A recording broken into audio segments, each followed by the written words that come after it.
I've always felt service-oriented. So it did have to do with Bob dying that Pilgrims Inn came about. Things just were going downhill. I had to go back to work part-time, and I hadn't worked all those years because I was raising 5 children. And we were blessed that Bob made a good living, and we had a very good life, very good life. And then all of a sudden, things just snowballed down, like they do for so many families. And Bob died at 38, and I was left with a lot of medical bills and our home and a mortgage, like a lot of young couples, and I didn't know which way to turn. And I knew I had to go to Social Security and apply for widow's benefits and things I'd never even known about. And then somebody said you should apply for food stamps, and so I found out where Department of Social Service was and went over there. And I remember it, and it was probably my ego. It took everything I had to walk in there and say, I need help with food for my family. And somewhere in the interview with the caseworker, she was looking at the papers and saw my address, which I think at the time was Saguaro Circle. And it was quite obvious that it was in Tegakay. And she just matter-of-factly probably never really ever knew the impact it had on me. But this was 2 weeks after my husband died. So I was not quite okay for a long time, but not at that point. And she just looked at me and said, if you live there, I'm not sure why you're here. Implying that people out there must have money is what I'm assuming she was implying. And I left. I don't believe I even signed the voucher right then. And I just sat in the car and I broke down. And I'm sure a lot of that was just grief at the moment that we all go through when we lose family members.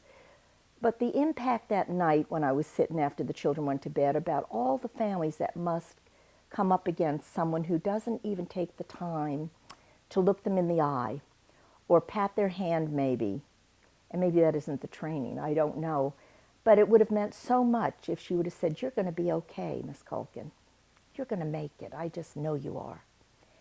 It would have made such a difference for me at that time of my life. And I thought about all the women that didn't have maybe the support I had, good friends, good church family, that weren't going to benefit like I did, maybe just spiral down out of control more than they already were. And I thought there must be something. There must be something I can do. And so I remember seeing Father Richard after Mass one Sunday. I was going to Mass at the Oratory. I belonged to St. Anne's Parish in Rock Hill.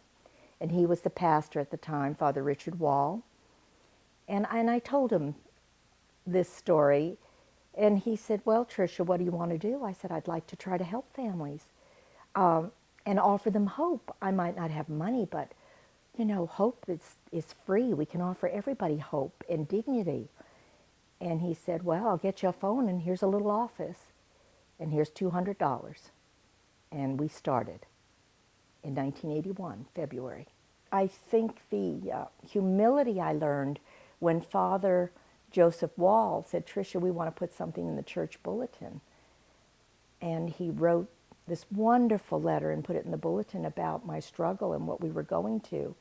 And there was a collection taken. I was mortified. The humility. We all want our privacy. And it's like when people say, how are you? And you say, oh, we're fine. Well, we're not all fine all the time. We're just not. But it taught me as much as it took. It was very painful. We all have pride. And it took a lot to receive and not be a giver, of which I'd always been. I cannot remember many places to turn. Of course, the Department of Social Services, as I said, I did turn for the food stamps. There was an organization that was fairly new called the Hope House, and it was a good organization, but they worked with families in Rock Hill School District 3. I lived in Tegakay, Fort Mill, so they only helped this specific population. The Salvation Army was there. They were in Rock Hill to help in that area. So what I started imagining is a place that people could come from anywhere. They could be traveling through town. That were no geographical boundaries. I wanted just to whoever walked through the door to see the face of God and help that person at that moment, no matter what, without all the rules and regulations, just to be present in the moment to each person that came through the door, because I had experienced the opposite. Well, you don't fit into that box, so sorry. But nobody offered me any advice where to go. If they couldn't help me, well, where do I go then? So I'd leave and I would be more confused than when I went there. I wanted to have a lot of resources available for anybody that came in the door. So this was all the formation of how I'd like to run an organization if I ever had the opportunity. Maybe Father Richard Wall at the time heard my passion or my pain or both as to how I came to him and thought, we need to look at this as Catholics, as a parish, as people who, proclaim the gospel. If we're not willing to do something, well then maybe we better stop this preaching the gospel, is what I really thought to myself. But he heard me and he said, well, go for it. And I had the little office at the oratory and the $200. And it was February of 1981, and I wasn't sure what was going to happen. I think it was one of the Methodist churches in town. And then the Kiwanis Club, I called these people and asked, and they all heard it, and they collected money. And 6 months later, we were too small. I needed a food pantry, so we looked at housing and down Saluda Street. I wanted to be where the people were, and they're down Saluda Street. It's not the best part of town, and I wanted to go way down Saluda. So I rented half a house down there, and somebody said it won't be safe. But I thought, well, we'll see. Let's just go where God's people are. No need to serve them on the other side of town. What am I going to do? Go up near Winthrop or to Eden Terra? They're not there, and they don't have transportation. I always found that so difficult in the Rock Hill, York County, I should say, not just single out. People don't have transportation. How do they get to these agencies? And anyway, we rented the little house, and within a week, a woman came in. Her name was Ida Brown, and she had had electrical fire. She lived down Saluda, and we helped her. We found an electrician. I asked anybody, and I was never told no in 23 years. And he fixed her house. You didn't always need the money in hand. You needed the gifts that people had, their talents. And they fixed her house, and she came back and she said, I can cook. And I want you to know that Miss Ida could cook like nobody I've ever known. She came and cooked every day. There were lines of people outside to have some of Miss Ida's food every day.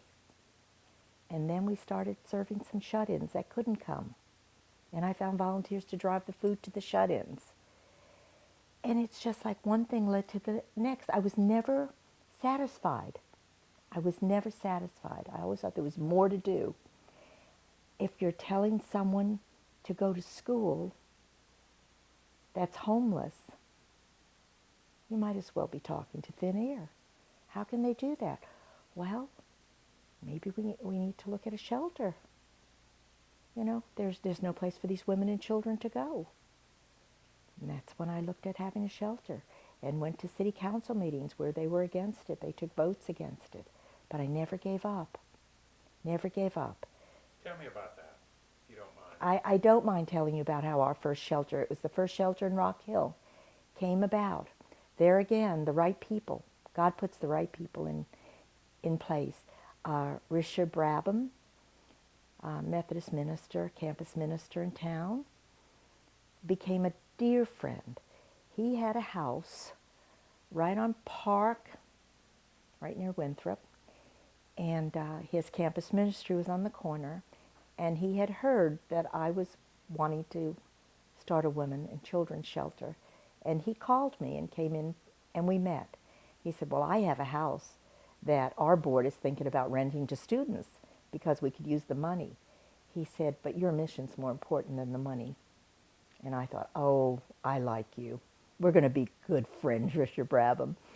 And that's what happened. He rented it at a really good price, the house there on Park, and had a lot of friends that did carpentry. We painted. I mean, just people came from everywhere, and just turned it into a beautiful place. And we opened with 5 families. I think there were 5 mothers that first week with maybe it was 12 children. And it was wonderful. I could just feel the joy that they had a roof over their head. 2 had been sleeping in cars. 1 was in an abusive situation. And the other 3, 2 were being evicted at the end of the month. And I can't remember about the last woman. But all good reasons to come to a homeless shelter. It worked just perfectly. And it was important for me to tell people to stand up for themselves as it was to help them. I'd have them write letters. I'd have them call the congressman. I'd get the number for them about issues. And certainly to talk to City Hall. When there was a homeless protest in Washington, there was a bus from Columbia that picked a group of us up right from in front of City Hall. And I love that part of my ministry, that it's easy to hand out a can of beans, but you've got to do more than that for these people. And they've got to do it with you. So they were on the bus going to Washington with us, with those who helped, you know. They needed to know they had power. You have to empower people. So I always loved that part of my ministry. The things that I felt very good about at the shelter, I wanted it to be a give and take. This is what we're giving you, but this is what we expect. Almost like I did with my 5 children. You know, you'll take out the garbage because there's a roof over your head, kind of thing. I wasn't there to carry you or serve you. You're there to help yourself too. And that's how we did it. You know, people cooked every night at the shelter. I'd like to just talk a little about the shelter. We were kind of in the middle of it, so we set it up, and then the rules were you only can stay at this shelter if you actively look for a job or you go and get your GED if you don't have a high school education. That was mandatory. And then the question came, well, what do we do with our children, Tricia? And I thought, good question. I didn't have an answer.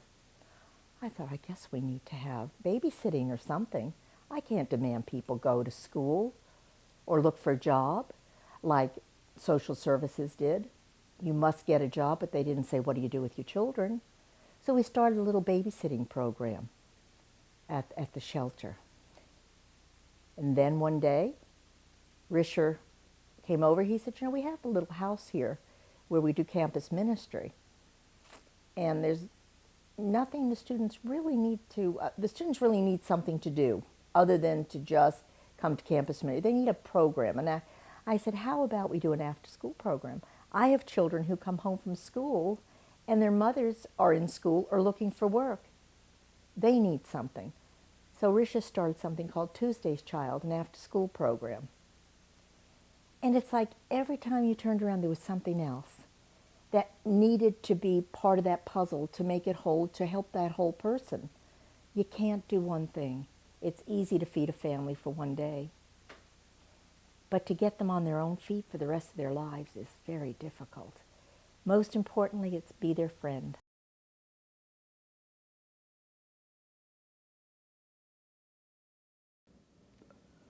I was on Richard Brabham's board and got a call.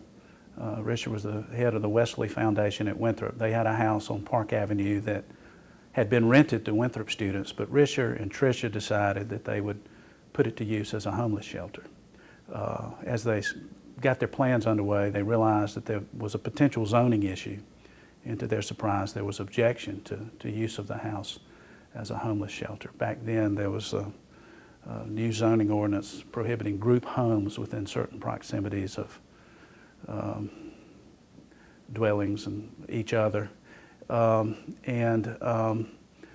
I appeared on behalf of Tricia and Pilgrims Inn at the zoning board. The objection to Pilgrims Inn was that others in town had been studying for a long time whether to have and how best to have a homeless shelter. And it stunned me, and thankfully also stunned the zoning board. And I stood up and, of course, told the chairman, Dr. Blau, that we predicted there would be need for more than one shelter in Rock Hill, and that they should continue their efforts to study and have a really good shelter, but that we wanted one immediately because we had people sleeping in cars out on the street who needed to be moved into the shelter we were proposing. That's when Tricia tugged on my coat and whispered to me that I hope it's okay. I went ahead and moved the families into the shelter. I think it was cold weather, and she didn't want them sleeping in cars, and I don't blame her. And Tricia's style, of course, is that it's easier to ask for forgiveness than permission sometimes, and I think sometimes that's how successful people get things done. After I met Tricia, she asked me to be on her board, and I can't remember the date, mid-1990s, and we just realized it was serving a huge need and a different style in terms of the way it was serving people, which interested me, and I viewed it as a really effective style. It approached the poor as we think the Lord would have us do it, which is that if you're humbled enough to ask for help, then we're going to help you. And there are no forms to fill out in triplicate. Nobody has to beg, and or to be humiliated, and not that anybody else would do it, but if you're humbled enough to ask, that's enough. And it's also just based on love. I mean, that's a major component of what Pilgrims Inn's always offered people. During the time I was involved, I think Pilgrims Inn and the city developed a very good relationship. As you may know, it started out initially a little bit strained.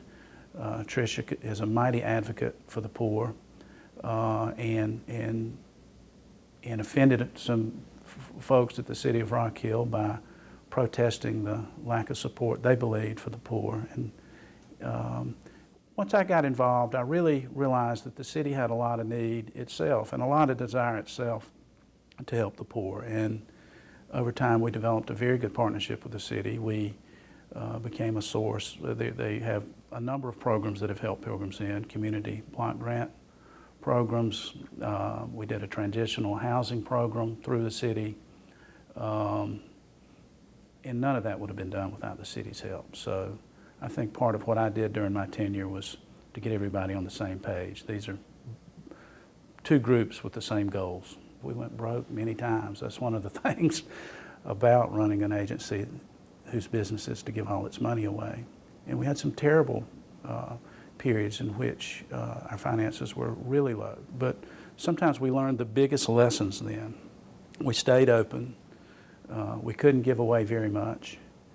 But Tricia and her staff would have a cup of coffee and visit with people and find out what's going on in their life and just share their love. Obviously, they have to have food and goods and some money to live on, but a lot of what they need is love. And if I really learned anything from watching Tricia, is that the love that you show, in addition to the support that you give materially, is what makes a good agency like Pilgrims Inn work.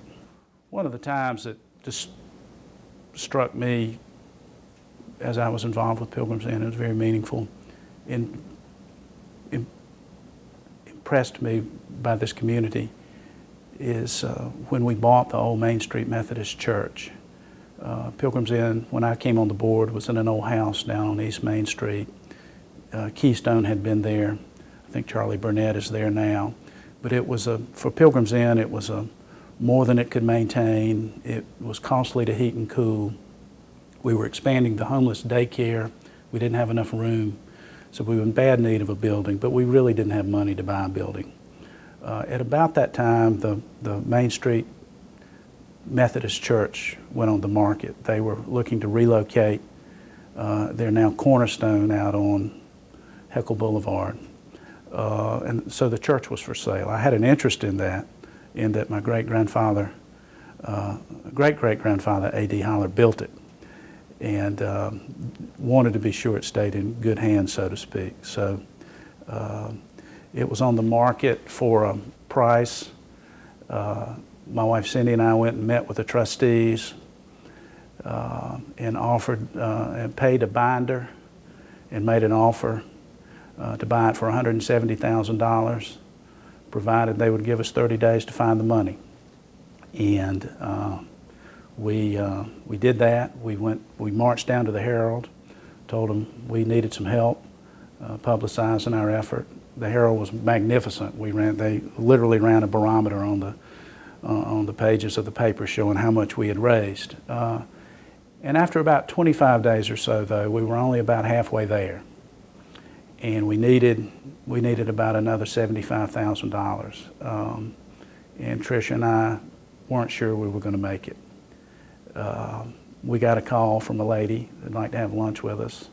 I remember we ate lunch at Tam's. Tricia and I met her there. Dorothy Bing from Lake Wiley.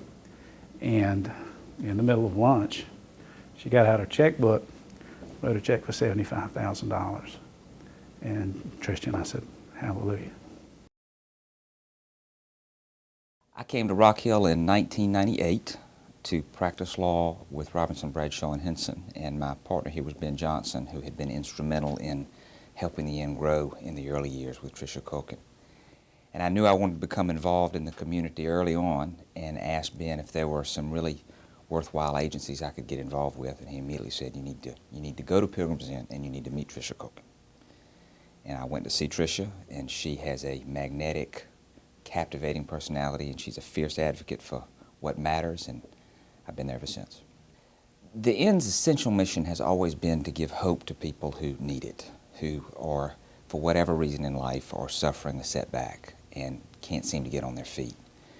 But what I think the inn does, really as well as anybody, if not better than anybody, is they help people become independent again. They help people have self-esteem again. So if someone comes to the inn and they don't have a job, they don't have a place to live, not only does the inn give them a place to live and something to eat, the inn helps them find a job. It helps them find meaning in their lives. It helps them find independence again.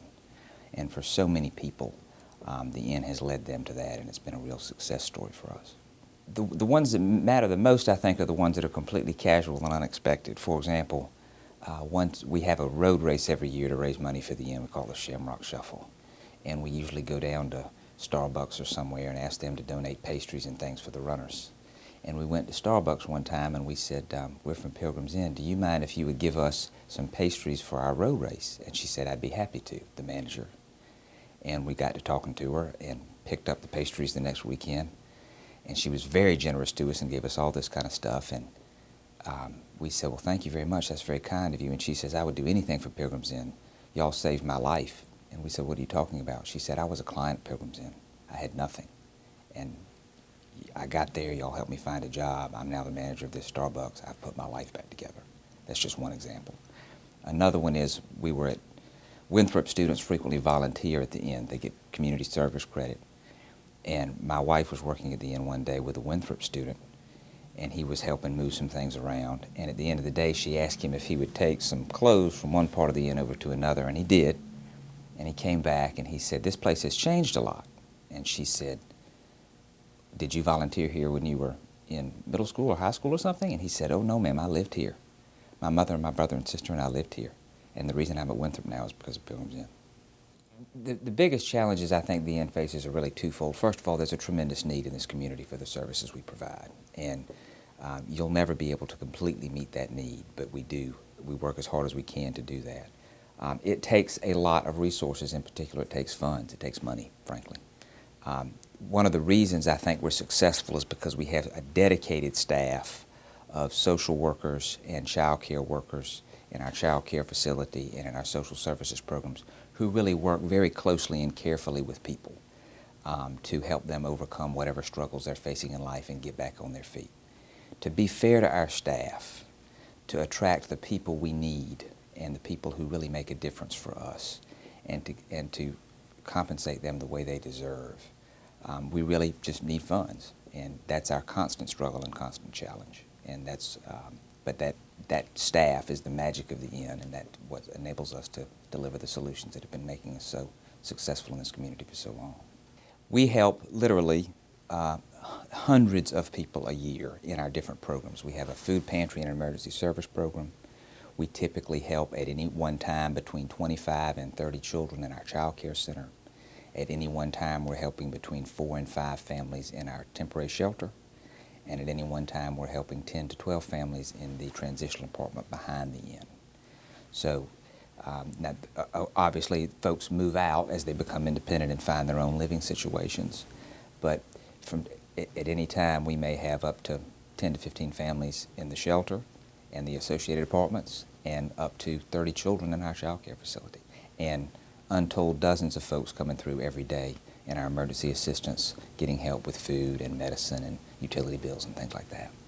I think our spirit and the types of programs we provide, the programs we think are important, don't need to change. In other words, the spirit that Tricia Culkin established when she started the inn, the programs that she and others have conceived to help people become independent and self-sufficient, those are the programs, the same programs we need to have for the indefinite future as far as I'm concerned. Today, we will work with every agency we can find, every service we can find. We'll provide all the support we can find to do whatever we can do to help people get back on their feet, wherever we find them, in whatever circumstance we find them.